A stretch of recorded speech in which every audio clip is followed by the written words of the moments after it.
Hi friends, ఈరోజు మన మార్కెట్ని గమనించినట్లయితే స్టాక్ మార్కెట్లు ఫ్లాట్గా మొదలైతే ఓపెనింగ్ సెషన్లో మొదలవటం జరిగింది. చివరిలో అయితే స్వల్ప నష్టాలతో క్లోజ్ అవటం జరిగింది.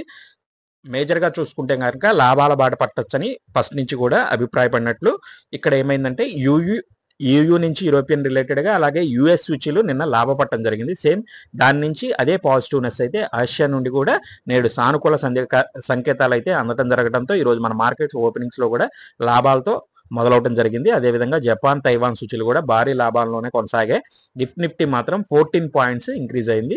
Pear index India 611 cool off అవుతుండటం సానుకూల సంకేతం. స్టాక్స్ టు వాచ్ వచ్చేసరికి ఇక్కడ మనకి తెలియజేయడం జరిగింది. దీనివల్ల సో ఇక్కడ మెయిన్గా వచ్చేసరికి ఎయిర్టెల్ టీసీఎస్ షేర్లకు కూడా మంచి డిమాండ్ రావడం, స్టాక్ మార్కెట్లో మోస్తరు లాభాలతో అయితే మొదలవడం జరిగింది.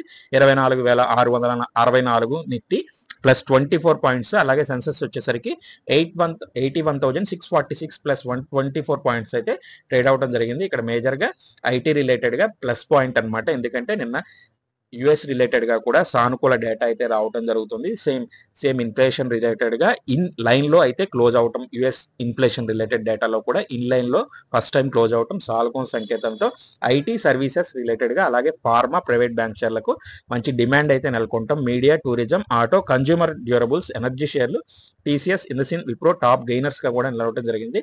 టైటాన్, అపోలో హాస్పిటల్, టాటా మోటార్స్కి అయితే టాప్ లూజర్స్గా నిలవడం జరిగింది. ఇండియా విక్స్ గమనించినట్లయితే 13 వరకు తగ్గటం, డిక్లైన్ అవటం కూడా మనం గమనించవచ్చు. అదేవిధంగా ఓవరాల్గా మనం క్లోజింగ్ చూసుకునేసరికి నిఫ్టీ 50 వచ్చేసరికి 93 పాయింట్స్ అయితే డిక్లైన్ అయ్యి 24,548 దగ్గర అయితే క్లోజ్ అవటం జరిగింది. సెన్సెస్ రిలేటెడ్గా 236 పాయింట్స్ అయితే లాస్ అయ్యి 81,289 దగ్గర అయితే సెన్సెక్స్ ఈరోజు క్లోజ్ అవడం జరిగింది. ఓపెనింగ్ సెక్షన్లో మాత్రమే జస్ట్ 10 వరకు మాత్రమే గ్రీన్లో అయితే మార్కెట్ ఉండటం జరిగింది. అక్కడి నుంచి వోల్టాలిటీ నెగిటివ్లో అయితే క్లోజ్ అవడం జరిగింది. సో ఈరోజు టాప్ గెయినర్స్ వచ్చేసరికి Adani enterprises, Bharti Airtel, IndusInd bank, tech Mahindra, Adani ports ఉన్నాయి. అలాగే టాప్ లూజర్స్లో NTPC, Hindustan Unilever, coal India, Hero motor corp, BPCL అయితే Nifty 50 related top gainers, top losers అయితే ఉండటం జరిగింది. వివరాల్లోకి వెళ్లే ముందు ఛానల్ని సబ్స్క్రైబ్ చేయండి, వీడియోని షేర్ చేయండి, లైక్ చేయండి. ఈరోజు కనుక సెక్టోరల్ ఇండిసీస్ని కనుక గమనించినట్లయితే నిఫ్టీ బ్యాంక్, ఆటో, అదేవిధంగా నిఫ్టీ ఫైనాన్షియల్ సర్వీస్ ప్రతి ఒక్కటి నెగిటివ్లో క్లోజ్ అవడం జరిగింది. మేజర్గా ఎఫ్ఎంసీజీ అయితే 620 పాయింట్స్ అయితే లాస్ అవడం జరిగింది. అదేవిధంగా ప్రైవేట్ బ్యాంక్స్ కూడా 110 పాయింట్స్, ఐటీ సెక్టార్ మాత్రం 351 పాయింట్స్ ఇంక్రీజ్ అయింది. లైక్ యూఎస్ ఇన్ఫ్లేషన్ డేటా రిలేటెడ్గా పాజిటివ్ ఉండటం వల్ల, ఇన్లైన్లో రావటం వల్ల, అలాగే 250 పాయింట్స్ కన్జ్యూమర్ డ్యూరబుల్స్ రిలేటెడ్గా 174 points Nifty bank, auto 191 points అయితే నెగిటివ్లో క్లోజ్ అవడం జరిగింది. ఫార్మా 73 పాయింట్స్ నెగిటివ్లో అయితే క్లోజ్ అవడం జరిగింది. ఎఫ్ఐఎస్ డేటాను కనుక గమనించినట్లయితే ఈరోజు 14,503 క్రోర్స్ అయితే బై సైడ్ అయితే ఉన్నారు. అలాగే సెల్ సైడ్ వచ్చేసరికి 18,063 క్రోర్స్ సెల్ సైడ్ అయితే ఉండటం జరిగింది. సో ఓవరాల్గా నెగిటివ్ షేడ్ అయితే ఎఫ్ఐస్ ఈ రోజు కూడా ఉండటం జరిగింది. ఎస్టర్డే గమనించినట్లయితే 1,000 క్రోర్స్ వరకు నెగిటివ్ సైడ్ ఉన్నారు. ఈరోజు 3,560 క్రోర్స్ వరకు అయితే నెగిటివ్ సైడ్ ఉన్నారు. మళ్ళీ ఎఫ్ఐస్ నుంచి లాస్ట్ 3-4 సెషన్ నుంచి గమనించినట్లయితే నెగిటివ్ సైడ్ మాత్రం మళ్ళీ ఇండియన్ మార్కెట్స్ నుంచి ఎఫ్ఐస్ అయితే బయటకు వెళ్ళడం జరుగుతోంది. అలాగే డిఐసిని గమనించినట్లయితే 2,646 క్రోర్స్ అయితే పాజిటివ్ సైడ్ ఉండటం జరిగింది. నెక్స్ట్ వచ్చేసరికి ఎలాన్ మస్క్ అయితే ద్రవ్యోల్బణంపై అయితే ఇన్ఫ్లేషన్ మీద అయితే ట్వీట్ అయితే చేయడం జరిగింది. సో కుబేరుడు ఎలాన్ మస్క్ ద్రవ్యోల్బణంపై చేసిన ట్వీట్ కూడా వైరల్ అవడం జరుగుతుంది. ప్రభుత్వాలు చేసే అధిక వ్యయమే ద్రవ్యోల్బణానికి కారణమవుతున్నాయని, ప్రభుత్వ దుబారా ఖర్చులను అరికడితే ద్రవ్యోల్బణం ఉండదు అని ఆయన ట్వీట్ చేశారు.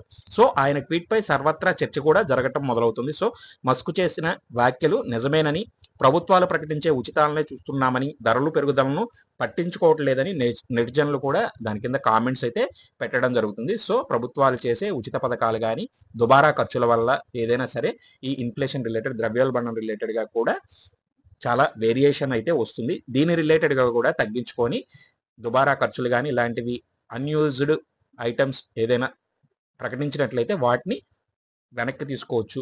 దానివల్ల కూడా ఈ ఇన్ఫ్లేషన్ అనేది తగ్గించుకోవచ్చు అనేది ఆయన తెలియజేయడం జరిగింది. నెక్స్ట్ ఇంపార్టెంట్గా మనం గమనించినట్లయితే ఇక్కడ షేర్ మార్కెట్లో లాసుల వల్ల ఒక కుటుంబం అయితే బలైంది. వాళ్ళు 4 నిండు ప్రాణాలు సూసైడ్ చేసుకోవడం జరిగింది. దీనికి మేజర్గా కారణం ఇది ఖచ్చితంగా గమనించాలి. తప్పు ఖరీదు వచ్చేసరికి 4 నిండు ప్రాణాలనే దాంతో చెప్పుకోవచ్చు.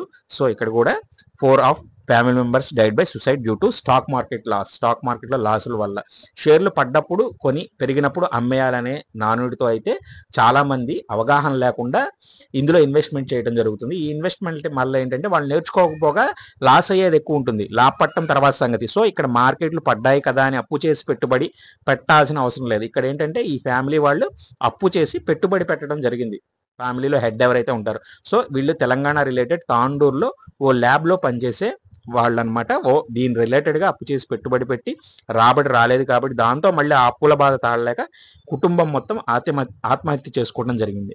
సో ఈ షేర్లు కొనే ముందు కూడా రకరకాల అంశాలు ఏమేమి ఉంటాయి, వీటిలో ఏమి ఇమిడి ఉంటుంది, అందుకనే కూడా సెబీ చెప్పేటప్పుడు కూడా 1-2 ఆలోచించి స్టాక్ మార్కెట్ రిలేటెడ్గా లాంగ్ టర్మ్ హోల్డింగ్లో మాత్రమే పెట్టుకోండి అని ఊరికనే చెప్పదు. సో అప్పు చేసి ఎవరు ఇన్వెస్ట్మెంట్ పెట్టాల్సిన అవసరం లేదు. దానికి ఇంత దూరం రావాల్సిన పని కూడా లేదు. సో అప్పు చేసి మాత్రం ఇందులో దయచేసి పెట్టకండి. ఎందుకంటే అప్పు చేసి పెట్టడం వల్ల లాస్ ఎక్కువ ఉంటుంది. మీ మనీ కనుక మీ ఎక్స్పెండిచర్ సంపాదనలో మిగిలి ఉన్న సొమ్ము ఏదైనా ఉండి అది బ్యాంకులో కనుక మిగిలి ఉంటే సో అలాంటి పెట్టుకోవాలనుకున్నప్పుడు పెట్టి రావాలి. అదే నానుడి ఇక్కడ. మీకు మార్కెట్స్ కూడా హై రిస్క్లో ఉంటాయి. ఎటువంటి బాధ్యత అయినా మీరు తీసుకొని పెట్టాలని వాళ్ళు క్యాప్షన్ కూడా ఇస్తారు. ఊరికనే కాదు, దీన్ని ఎవరు సజెషన్ కూడా చెయ్యరనమాట. సో దీని రిలేటెడ్గా గమనించుకొని ఏదో వచ్చేస్తుంది ఇమీడియట్గా ఈ రోజు 1,00,000 పెడితే 10 లక్షలు అవుతుంది ఆశతో మాత్రం చాలా మంది వచ్చి చనిపోయిన వాళ్ళు చాలా మంది ఉన్నారు. కాబట్టి సో ఈ షేర్లలో అప్పు చేసి ఎప్పుడూ పెట్టుబడి పెట్టకూడదు.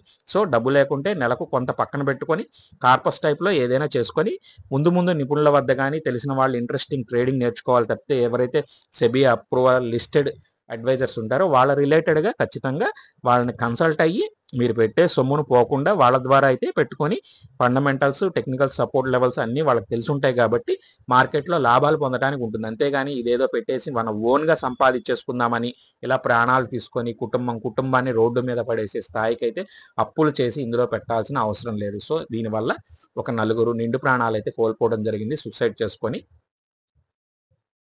సో ఫ్రెండ్స్, ఎవరైనా సరే ఇదేదో మార్కెట్లో వస్తుందని అప్పులు చేసి మరీ పెట్టాల్సిన నీడ్ అయితే లేదు. గుర్తుపెట్టుకోండి, మీరు సంపాదించే సొమ్ములో కొంత భాగాన్ని హై రిస్క్ ఫేస్ చేసి మరీ పెట్టుకోదలిచే దీంట్లో లాభపడతాం అనుకునే నమ్మకం ఉన్న వాళ్ళే దిగండి. ప్రతి ఒక్కటి నేర్చుకొని తెలుసుకొని ఇన్వెస్ట్మెంట్ ఉన్న వాళ్ళే ఇందులో దిగాలి.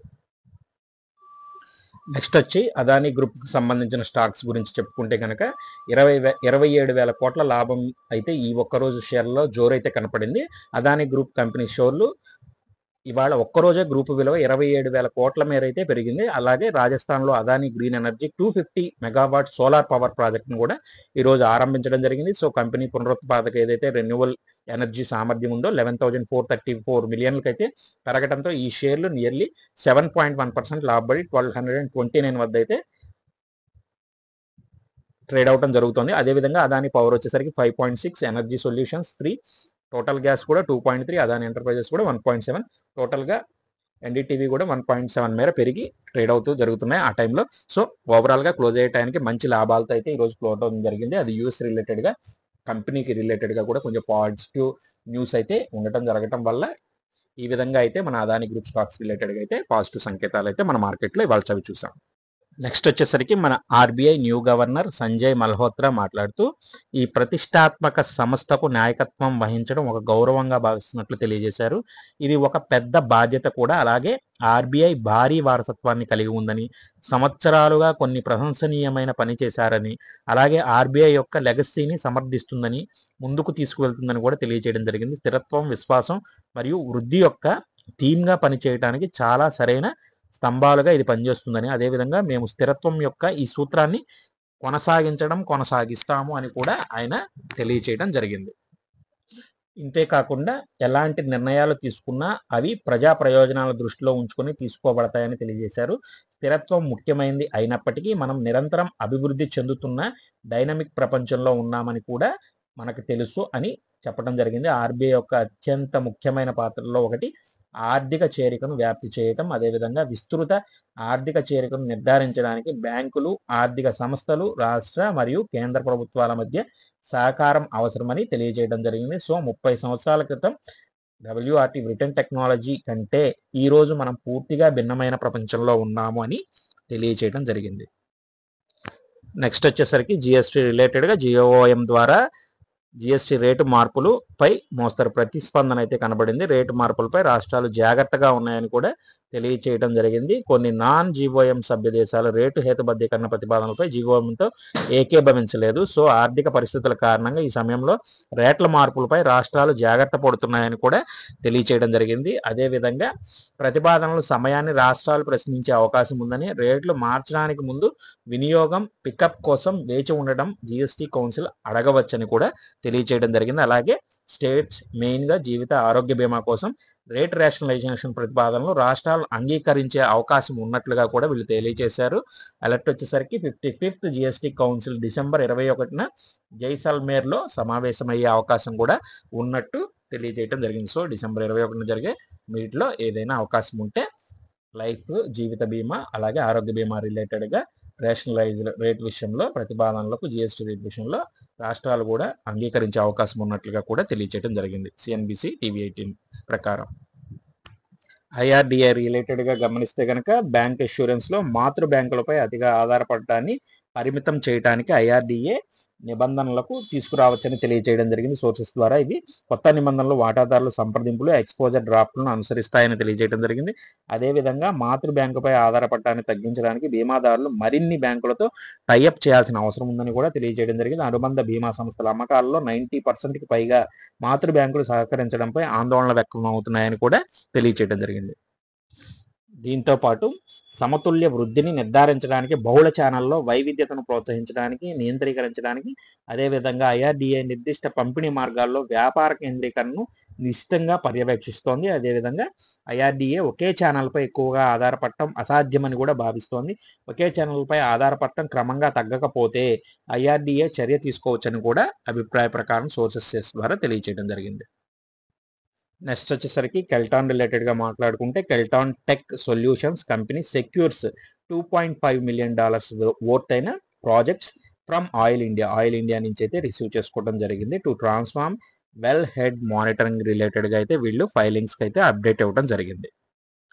నెక్స్ట్ BAML రిలేటెడ్గా చెప్పుకుంటే కనుక ఆర్డర్ అయితే వీళ్ళు విన్ అయినట్టుగా అప్డేట్ ఇవ్వడం జరిగింది. 136 కోట్ల విలువైన ఆర్డర్ని డిఫెన్స్ మినిస్ట్రీ అయితే తెలియజేయడం జరిగింది. ఫ్రమ్ డిఫెన్స్ మినిస్ట్రీ నుంచి అయితే రిసీవ్ చేసుకున్నట్టుగా వీళ్ళు ఫైలింగ్స్కి అయితే అప్డేట్ ఇచ్చారు. హుడ్కో రిలేటెడ్గా గమనిస్తే ఇది రియాలిటీ స్టాక్. ఈ రియాలిటీ స్టాక్ రిలేటెడ్గా company has signed with MOU with Delhi development అథారిటీతో MOU అయితే వీళ్ళు సైన్ చేసినట్లుగా అయితే ఫైలింగ్స్కి అప్డేట్ ఇవ్వడం జరిగింది. నెక్స్ట్ వచ్చేసరికి generic engineering and construction and projects రిలేటెడ్గా మాట్లాడుకున్నట్లయితే కంపెనీ వచ్చేసరికి 110 కోట్ల అయోధ్య భక్త్ నివాస్ ప్రాజెక్ట్స్ని on behalf of Maharashtra government earlier announced by Maharashtra CM announce చేయడం జరిగింది. ఇక్కడ మెయిన్గా గమనించినట్లయితే మార్కెట్ క్యాపిటల్ వచ్చేసరికి 220 crores మాత్రమే. డెవలప్మెంట్ రిలేటెడ్గా కంపెనీ రిలేటెడ్గా ఆర్డర్ అయితే విన్ అయినట్లు 140 కోట్ల విలువైన ఆర్డర్ని గెలిచినట్లుగా అయితే వీళ్ళు ఫైలింగ్స్కి అయితే అప్డేట్ ఇచ్చారు. ఈ కంపెనీ యొక్క మార్కెట్ క్యాపిటల్ కూడా గమనించిన 1800 కోట్ల రూపాయలు మాత్రమే ఉంది. నెక్స్ట్ వచ్చేసరికి శక్తి పంప్స్ రిలేటెడ్గా గమనిస్తే 754.30 కోట్ల విలువైన ఆర్డర్ని అయితే వీళ్ళు గెలుచుకున్నట్లుగా, అలాగే 25,000 సోలార్ వాటర్ పంప్స్ని మహారాష్ట్ర గవర్నమెంట్ రిలేటెడ్గా వీళ్ళు పొందినట్లుగా అయితే అప్డేట్ అయితే ఫైలింగ్స్కి ఇవ్వడం జరిగింది.